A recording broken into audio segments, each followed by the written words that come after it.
وفاقی وزیر داخلہ محسن نقوی نے کہا ہے کہ فیلڈ مارشل سید عاصم منیر اور ان کی ایرانی صدر ڈاکٹر مسعود پزشکیان سے انتہائی مثبت اور نتیجہ خیز ملاقات ہوئی ہے۔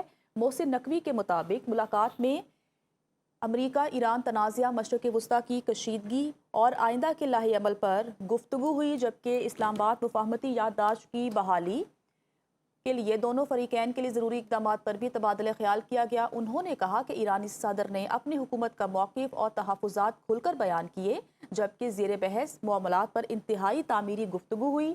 محسن نقوی کے مطابق ملاقات میں نمایاں پیش رفت ہوئی ہے اور بات چیت انتہائی مثبت ماحول میں اختتام پذیر ہوئی۔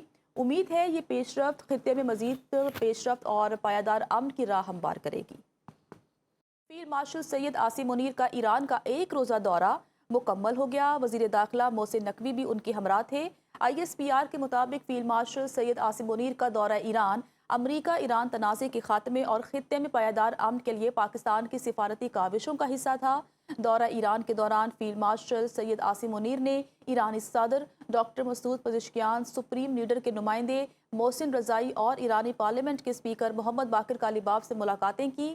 فیلڈ مارشل نے ایرانی وزیر خارجہ سید عباس عراقچی اور وزیر داخلہ سکندر مومنی سے بھی ملاقات کی۔ ملاقاتوں میں علاقائی صورتحال، امریکہ ایران تنازع کے خاتمے اور کشیدگی میں مزید اضافے کو روکنے کے اقدامات پر تفصیلی تبادلہ خیال کیا۔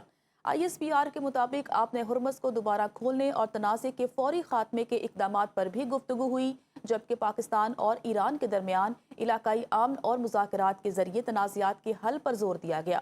ایرانی قیادت نے مکالمے، کشیدگی میں کمی اور پرامن حل کے لیے پاکستان کے تعمیری کردار کو سراہا۔ ایران پہنچنے پر فیلڈ مارشل سید عاصم منیر کا ایرانی وزیر داخلہ سکندر مومنی اور اعلیٰ سول اور عسکری حکام نے استقبال کیا۔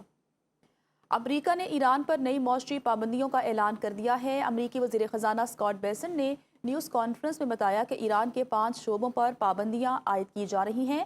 پابندی کے شکار 5 شعبوں میں ڈیجیٹل اثاثے، ٹیکنالوجی، گولڈ، ایویشن اور شپنگ شامل ہیں۔ امریکی وزیر خزانہ کے مطابق ایرانی رجیم اور پاسداران انقلاب کو کسی صورت مالی فائدہ اٹھانے نہیں دیں گے۔ ایران کے مالی سہولت کاروں پر گہری نظر رکھی ہوئی ہے۔ چین عرصہ دراز سے ایرانی تیل خرید رہا ہے۔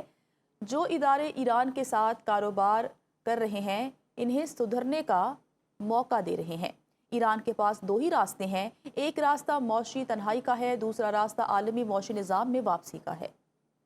ایرانی پارلیمنٹ کے اسپیکر محمد باقر کالیباف کا امریکی پالیسیز کو منجمد قرار دیتے ہوئے واشنگٹن پر تنزیہ وار کہا، منجمد خارجہ پالیسی کا نتیجہ منجمد اور سست معیشت کی صورت میں نکلتا ہے۔